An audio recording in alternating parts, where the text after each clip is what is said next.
Jadi artinya perdebatan mengenai ijazah palsu itu belum pernah diperiksa oleh pengadilan.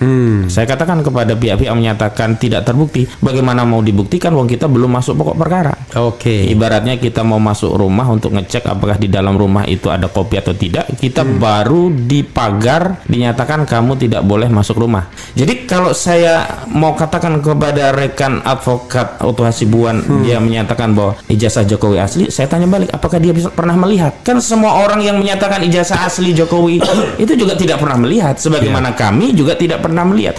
Jadi menurut kami saudara Jokowi tidak menggugat balik itu bukan karena dia BAD, tapi dia takut karena dia tidak punya ijazah aslinya. Lan, ini ada pakarnya, pakar ijazah palsu dan asli ya. Ahmad Hazinuddin. Assalamualaikum warahmatullahi wabarakatuh, bro. Jadi sobat era sekalian, ada berita soal ditolaknya gugatan. Jadi setelah MK menolak gugatan, tiba-tiba pengadilan negeri nolak juga. Setelah si X dimenangkan, pengadilan Tun mengabulkan permohonan ini. Ini kok insidensi begini, lihat-lihat angin politik ini kayaknya ya. Betul.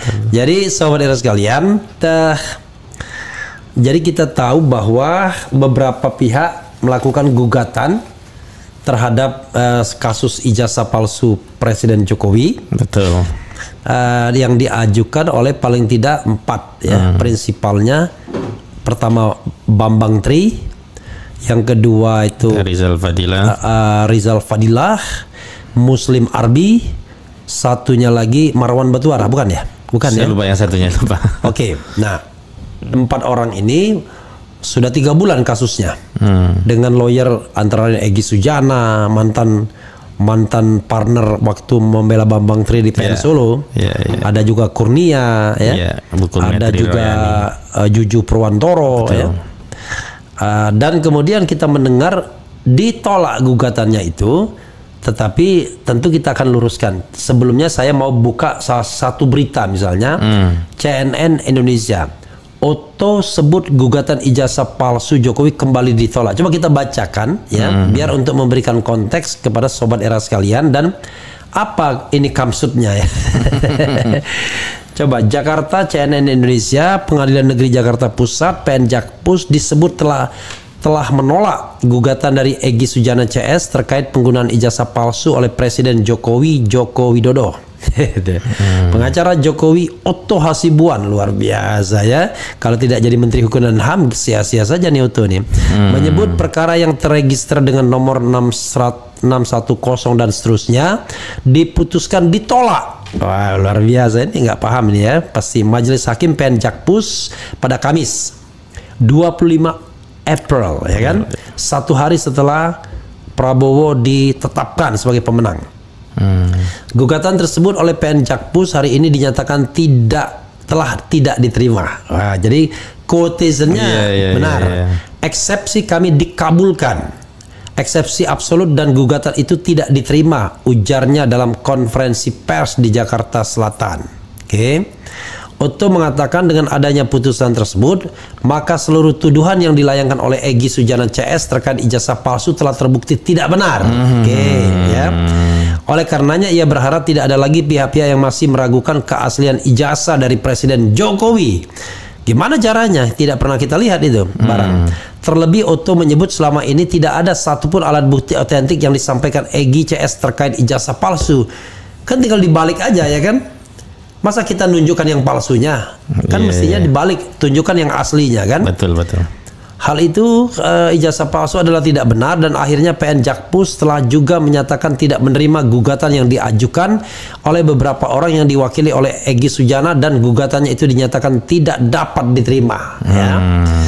Katanya, terus terang saja mengenai ini kita harus jelaskan, hal ini memang tidak boleh kita biarkan sebagai negara hukum, jelasnya. Justru karena negara hukum nggak boleh dibiarkan. Di bawah pengadilan kan harusnya. Lebih lanjut, Otto memastikan Presiden Jokowi tidak akan mengambil langkah hukum apapun terhadap pihak-pihak yang mengajukan gugatan di PN Jakpus. Why?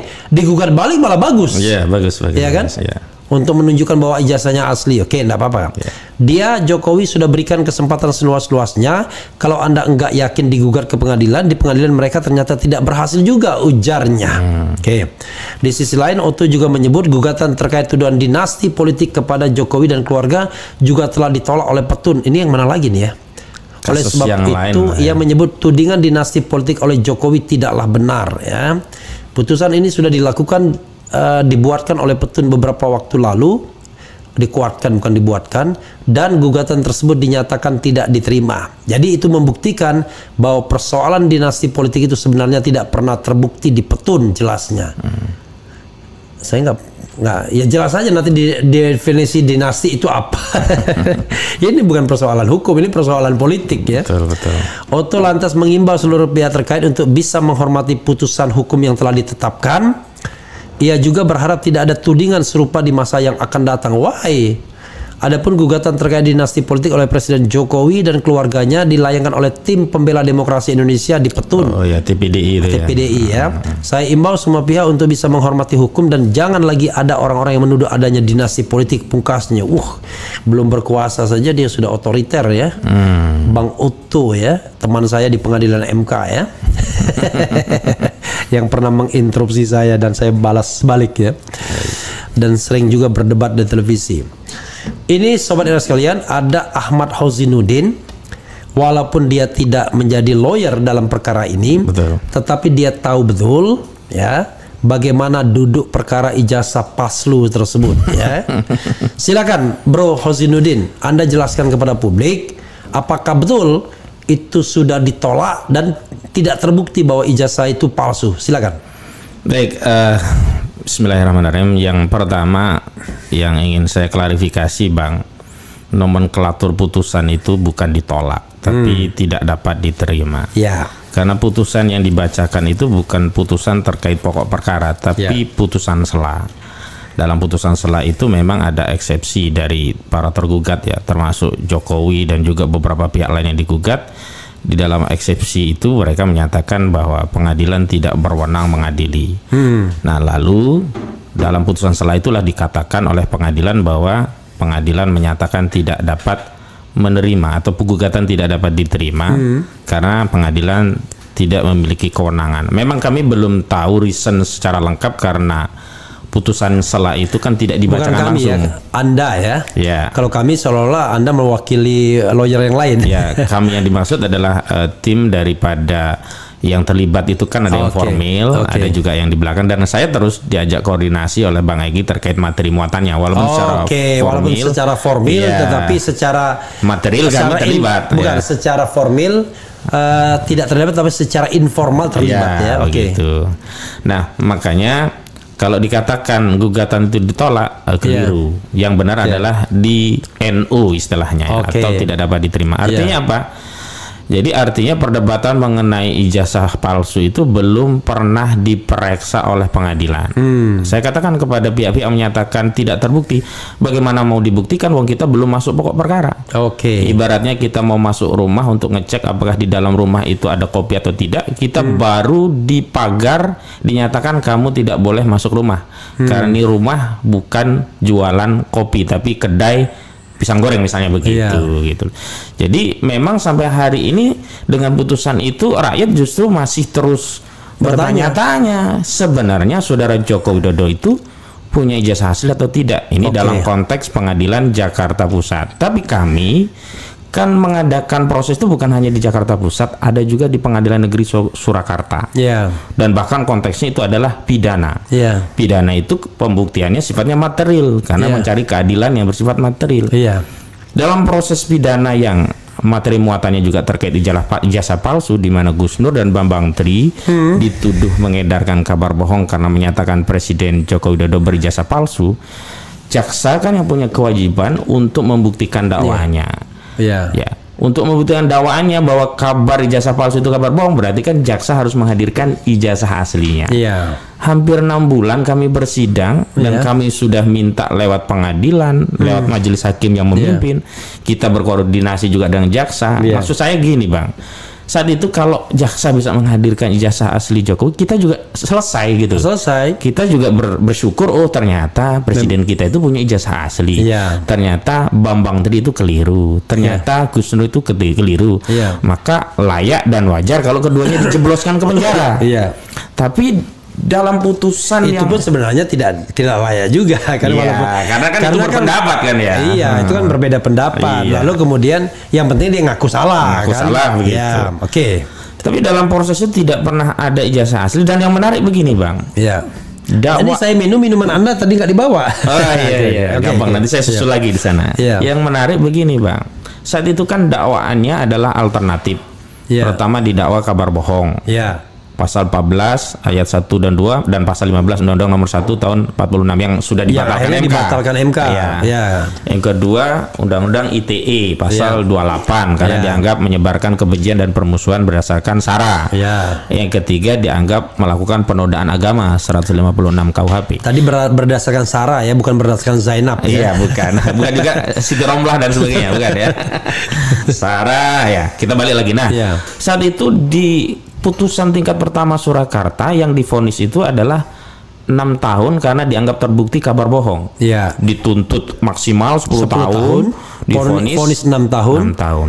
Di MK, di MA 4 tahun jadinya. Tapi menariknya di Pengadilan Tinggi, Bang. Ya. Ternyata judek faksi tingkat kedua di Pengadilan Tinggi Semarang mengoreksi putusan Pengadilan Negeri Surakarta bahwa tidak ada kabar bohong. Iya. Yang ada hanya dianggap menyebarkan kebencian berdasarkan sara. Masuk Undang-Undang ITE. Undang-Undang ITE yang terbukti. Iya. Jadi dakwaan tentang kabar bohong dianulir oleh judek faksi tingkat Pengadilan Tinggi Semarang, kemudian yang terbukti Undang-Undang ITE. Nah, kalau begitu kan konstruksi hukumnya berarti ada dua pembuktian bahwa ijazah ini palsu. Iya. Pertama, tidak pernah muncul aslinya di proses Iya. persidangan. Yang kedua, pasal tentang kabar bohong dianulir. Dan tidak benar berita bohong berarti. Berarti kan tidak ada kabar bohong, yang ada Iya. hanya dianggap menyebarkan kebencian. Iya. Kalau orang mengedarkan suatu ijazah yang dianggap palsu, dianggap kebencian, subjektif sebenarnya. Tapi Iya. yang jelas tidak ada kabar bohong. Sebenarnya kebencian pun juga benar juga karena harus berbasis sara tadi. Iya, saranya di mana? Jokowi bukan suku, bukan agama, bukan ras, iya, bukan antar begitu. golongan, apalagi. Nah, makanya kawan-kawan kenapa menggugat balik di Pengadilan Negeri Jakarta Pusat? Karena memiliki Bro, bukti. anunya bro, ambil bro. Oke. Nah, gitu ya. Memiliki bukti. Apa bukti yang akan dibawa? Di antaranya adalah salinan putusan Pengadilan Negeri Surakarta yang dibatalkan oleh Pengadilan Tinggi Semarang yang dikuatkan oleh Mahkamah Agung. Apa bukti yang bisa kita ungkap dari putusan ini bahwa tidak ada kabar bohong? Yang pertama itu. Yang kedua, seluruh saksi yang diperiksa, ahli yang Tidak diperiksa menunjukkan yang asli. tidak pernah menunjukkan jasa. Ketika kami tanya, apakah Anda pernah melihat? Tidak yang menjawab. Sekarang saya bisa tanya kepada saudara Otto Hasibuan Iya. yang katanya Otto Hasibuan saudara masih? oh enggak sih, rekan sejawat saja begitu. Oh, oke. Ya, Berarti saya rekan, saya anggap saudara semua lah, saudara Jokowi, oke. saudara Otto Hasibuan. Masa Oke, saya sebut musuh Otto Hasibuan kan Rekan, namanya rekan, juga, rekan. ya rekan begitu. Iya. Jadi kalau saya mau katakan kepada rekan advokat Otto Hasibuan, dia menyatakan bahwa ijazah Jokowi asli, saya tanya balik, apakah dia pernah melihat? Kan semua orang yang menyatakan ijazah asli Jokowi itu juga tidak pernah melihat, sebagaimana kami juga tidak pernah melihat.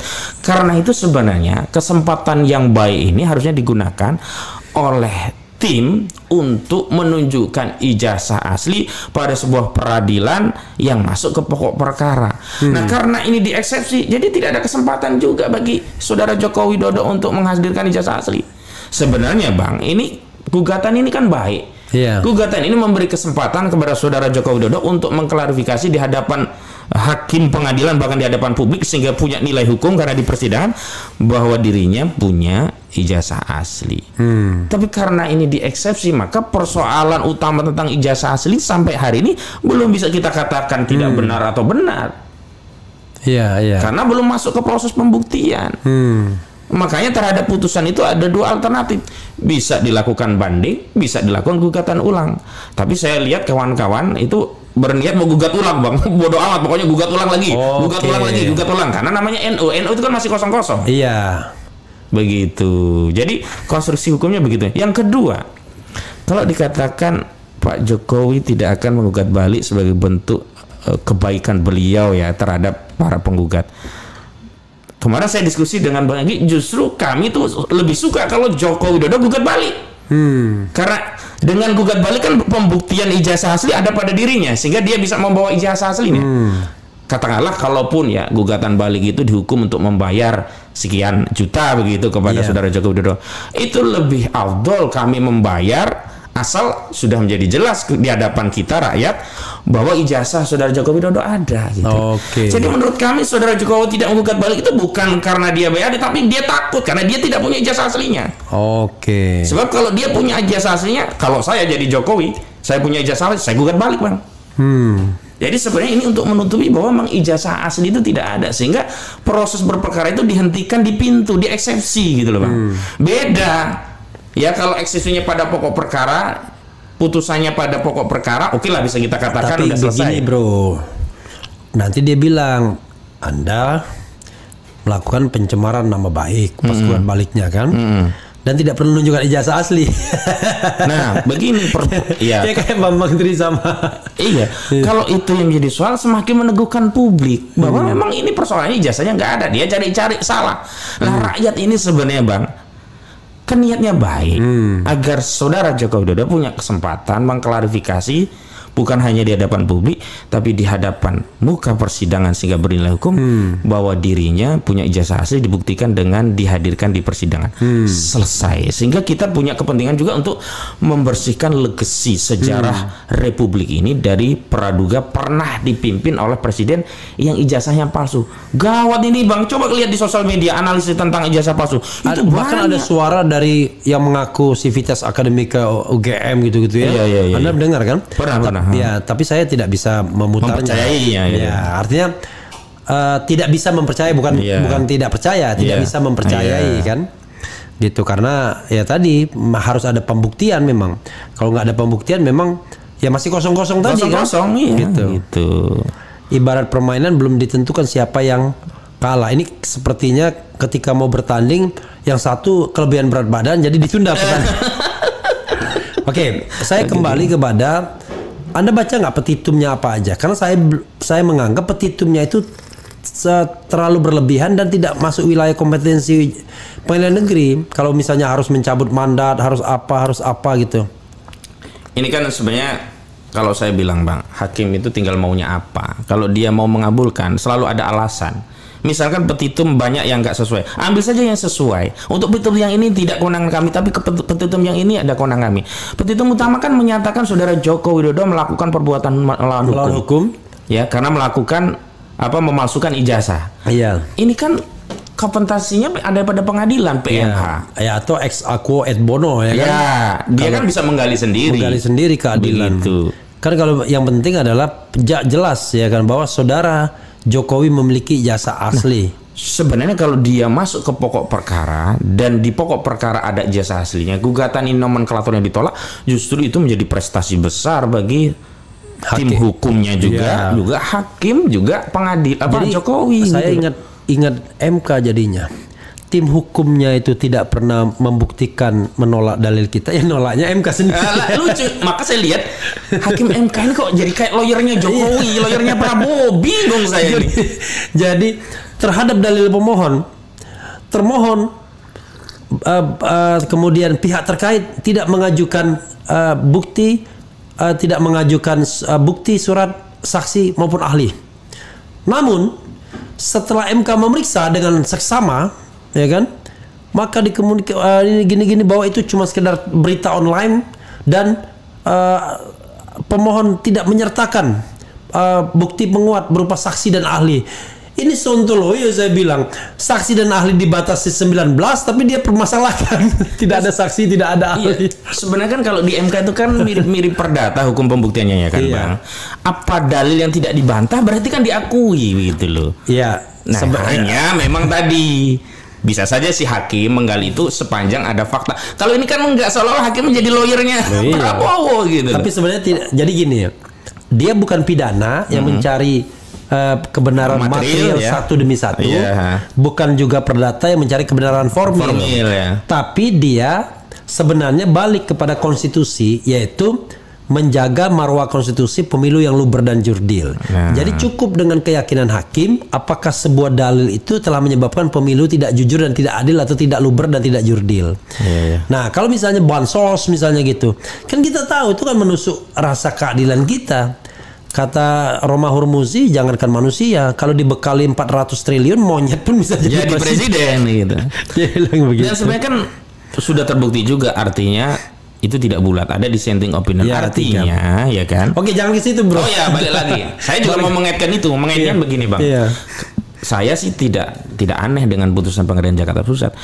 MK saja yang ada 9 hakim ya, yang tinggal 8 lah ya, yang diawasi publik begitu rupa, yang putusannya diucapkan secara langsung bisa dikeokan, apalagi hanya 3 hakim di pengadilan negeri dan disampaikan secara ikot, dan tidak ada yang namanya siaran langsung. Ya ikot ini hanya ikot, dan itu mau nggak mau kita nggak bisa interupsi atau apa, nggak bisa gitu.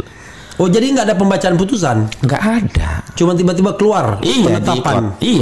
Oke. Jadi putusan setelah itu dikirim lewat ikot. Nah, di situ memang tidak ada lengkapnya putusannya, tapi ada kutipannya saja, di amarnya saja begitu. Luar biasa, cari momen. Kok pas ya 25. 24 25 ya. 22 24 25 itu hari bersejarah bagi Oto Hasibuan. Iya, betul. Menang semua lah. Menang semua gitu.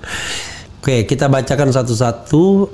Semua ditolak karena pada takut sama yang berkuasa, bukan takut yang maha kuasa. Nanti di komentar secara umum bro ya. Bang Era, kita diam untuk sementara, nggak usah dibahas itu dulu. Saya takut abang ditangkap.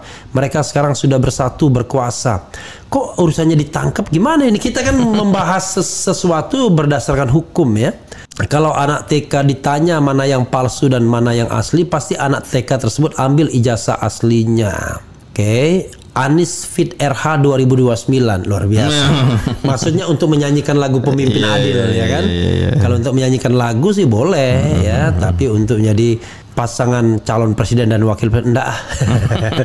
Malah sekarang ini memang ada pemilihan ya kan. Kalau main gentong babi terus ya susah kita ya. Oke. Mbok tinggal dibawa ijazah aslinya biar tidak jadi fitnah. Emang susah ya bawa ijazah aslinya daripada gaduh terus ya. Benar juga dia. Si paling aspal, mudahan yang aslinya ada, harus husnuzon. Luar biasa ya. Cocok lah ini kan yang namanya Ahmad Hozinuddin.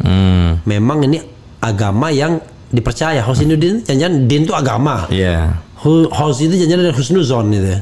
Hozin itu mutiara atau permata atau simpanan gitu katanya. Oke, luar biasa. Ya lah, saya kira-kira aja. Penguasa, penguasa, berilah hambamu uang. Ini beda lagi nih ada ya. Jokowi dicarilah kesalahannya, dibatalin pengadilan. Emang usaha pembencinya doanya nggak makbul lagi. Ini bukan soal benci dan tidak benci, tetapi kita mencari kebenaran substantif material ya. Apalagi nah, tapi kalau masih begitu saya tidak akan hilangkan. Tapi kalau sudah coba ngata-ngatain apa-apa, saya akan hilangkan ya. Oke. Jangankan hadir untuk membuktikan ijazah asli, kita aja jadi saksi adanya kecelakaan malas karena membuang waktu dan mengganggu pekerjaan. Ini beda lagi ya. Dalam pertanggungjawaban presiden di akhir masa jabatan diwajibkan bawa ijazah aslinya. Kemudian bedakan Jokowi dengan Refli Harun dan narasumber yang pengangguran dan mengharap menggugat Jokowi biar ada kerjaan. Luar biasa ya. Memang orang dianggap nggak ada kerjaan gitu. Ente pikir mencari pekerjaan begitu caranya? Nggak apa-apa ya. Rahasia umum, emang Jokowi nggak punya ijazah kok ya. Kalau memang ijazahnya tidak palsu, tinggal liatin aja ijazah aslinya ke publik. Apa susahnya sih? Apa jangan-jangan ijazahnya benar-benar supal ya? Nanti tasrifin mohon maaf ya, karena saya katakan tadi yang begitu-begitu nggak mau lagi saya tolerir ya, yang nggak jelas gitu. Dulu ada Nini Dekok, Alam Kubur, jadi nggak pernah mau berwacana. Salut channel RH, selalu mengedukasi kami, sehat selalu untuk RH insya Allah. Allah selalu melindungi RH dari orang yang tidak suka dengan RH. Tidak mungkin juga ya. Saya mengatakan kita tidak mungkin berharap orang suka semua, tapi Anda juga tidak bisa membuat orang benci semua kepada kita ya. Oke. sekelas hakim MK pasti tahu Undang-Undang Nomor 28 tahun 1999 tentang penyelenggaraan pemerintahan yang bebas, bersih dan bebas dari KKN. Ya, oke. Ya itu ya, sobat sekalian ya. Bro Hauzinuddin. Iya bang. Dua hal ya. Pertama, wrap up semua pembicaraan kita. Nanti kedua saya minta Anda memberikan closing statement gitu. Baik, saya ingin kembali menegaskan bahwa putusan Pengadilan Negeri Jakarta Pusat yang menyatakan pengadilan tidak berwenang tidak bisa dijadikan bukti bahwa ijazah saudara Jokowi asli, atau sebaliknya juga tidak bisa memastikan bahwa ijazah Jokowi palsu. Ya, jadi karena itu posisinya 50-50 masih ya. Karena itu perkara ijazah palsu ini masih terus akan menjadi perbincangan publik dan tentu saja mengganggu. Bukan hanya mengganggu kita generasi hari ini, tapi juga akan menjadi legacy warisan sejarah yang memalukan bagi generasi berikutnya. Yang kedua, kalau ada ikhtiar upaya membawa perkara ini ke pengadilan, itu motifnya bukan karena kebencian, permusuhan, nggak suka, apalagi lontang-lantung, nggak ada kerjaan begitu. Justru motifnya adalah ingin memberikan kepastian, bukan hanya kepada publik, bahkan kepastian kepada presiden untuk bisa membersihkan reputasinya bahwa dirinya adalah presiden yang sah yang memiliki ijazah. Karena di dalam ketentuan pasal 169 Undang-Undang Nomor 7 tahun 2017 tentang pemilu, salah satu syaratnya kan minimal berijazah SMA sederajat dan tentu harus asli ijazah itu begitu. Sehingga harus dipahami bagi pendukung Pak Jokowi ini adalah satu langkah yang bisa memberikan peluang kepada presiden untuk mengklarifikasi sekaligus membersihkan reputasinya dari isu ijazah palsu. Yang ketiga, dinamika di antara anak bangsa kalaupun berbeda, misalkan ya rekan Utuh Hasibuan berbeda dengan saya, itu anggap saja bagian dari dinamika anak bangsa yang biasa saja, yang punya perspektif tersendiri melihat masalah berbangsa. Mungkin ya kami melihat bahwa hal ini penting untuk diklarifikasi melalui sebuah peradilan, dan banyak anak bangsa yang punya pendapat yang sama. Buktinya dukungan kepada kami luar biasa bang dalam kasus ijazah palsu ini, gugatan ini. Tetapi sekali lagi, kalau memang ada pendapat yang beda, ya biarkan saja dan bawa ke pengadilan. Itu memang karena kita negara hukum, kita bawa ke pengadilan. Itulah yang membedakan kami dengan Gus Nur. Gus Nur karena keyakinannya dengan mubahalah, maka dia bawa perkara ini untuk mendapat keyakinan lewat mubahalah. Karena kami ini adalah orang hukum dan negara kita negara hukum, maka kita bawa ke peradilan. Namun sekali lagi, justru secara material hasil pemeriksaan persidangan yang sudah sampai pada putusan pengadilan justru membuktikan saudara Joko Widodo tidak memiliki ijazah asli, yaitu dibuktikan dengan pengadilan negeri di Surakarta yang mengadili perkara Bambang Trimulyono dan Gus Nur, yang kemudian dibatalkan kabar bohongnya itu oleh pengadilan tinggi Semarang. Yang tadinya ada kabar bohong dianggap tidak ada kabar bohong, dibatalkan, kemudian hanya dianggap sara gitu. Dan itu dikuatkan oleh Mahkamah Agung. Artinya apa? Ada dua bukti yang bisa menegaskan bahwa Jokowi tidak punya ijazah asli atau ijazahnya palsu. Yang pertama, dalam proses pemeriksaan selama 6 bulan, saksi-saksi juga dokumen tertulis tidak ada bukti yang ditunjukkan sebagai ijazah asli Jokowi. Saksi-saksi juga tidak pernah melihat ijazah asli Jokowi. Yang kedua, pasal yang dikenakan untuk menghukum Bambang Trimulyono dan Gus Nur yang sebelumnya dengan pasal 14 ayat 1 diancam 10 tahun divonis 6 tahun itu dibatalkan. Nah, saya kira ini yang harus menjadi pertimbangan bagi segenap rakyat Indonesia untuk melihat perkara ini.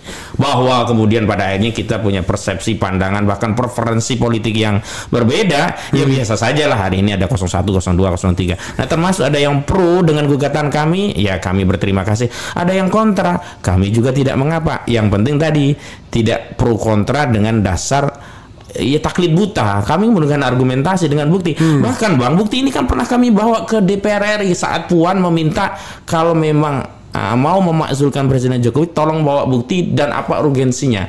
Kami sudah bawa buktinya, urgensinya agar terjadi pemilu yang jujur dan adil, sebab kalau pemilu masih dipimpin Presiden Jokowi akan terjadi abuse of power, dan terbukti abuse of power. Tapi ternyata di DPR kami kemudian tidak boleh masuk. Jadi kami kemana kalau tidak ke pengadilan, ke bawah ke DPR, DPR mem-PHP, Puan Maharani mem-PHP kami. Nah, akhirnya kalaupun nanti ada gugatan lagi terkait ijazah palsu ini, ya itu memang prosedurnya begitu. Jangan dianggap karena lontang-lantung desa nggak punya kerjaan, begitu Bang. Oke, ada dua hal yang terakhir ya. Satu, ada yang nanya soal Gus Nur bagaimana? Ya kita juga punya tanggung jawab ya. Bagaimana? Nggak terasa udah berapa tahun dia dihukum ya. Itu satu. Yang kedua, soal ini rencana selanjutnya setelah dinyatakan tidak dapat diterima atau NO ya. Itu apa yang akan dilakukan? Silakan sebelum kita tutup. Untuk Gus Nur memang pada akhirnya Gus Nur mengambil pilihan untuk menjalani vonis terakhir ya di kasasi itu kan ditolak. Kasasi kami juga ditolak karena jaksa juga ajukan kasasi saat itu. Sama-sama ditolak. Jadi dikuatkan Pengadilan Tinggi Semarang 4 tahun itu ya. 4 tahun. Oke.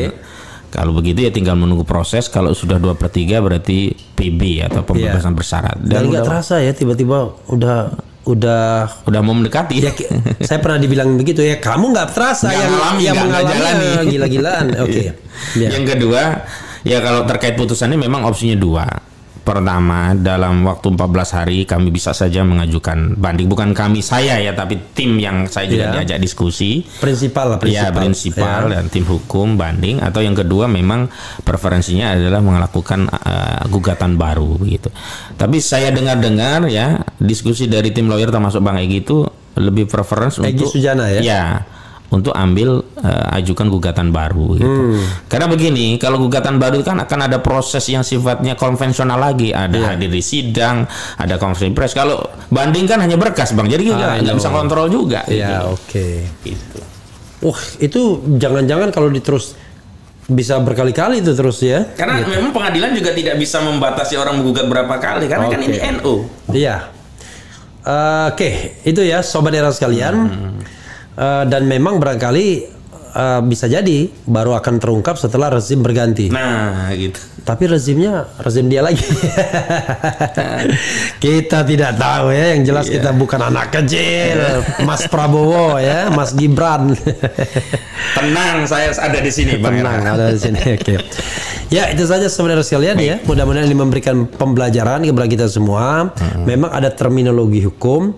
Dikabulkan, ditolak, dan tidak dapat diterima. Tidak dapat diterima itu belum ada yang benar, belum ada yang salah. Tetapi hakim menghindar untuk tidak memproses kasus ini secara substantif. Ya, tentu dengan alasan macam-macam. Padahal hakim kan bisa menggali kebenaran, apalagi ada permohonan dalam petitum untuk ex aequo et bono ya.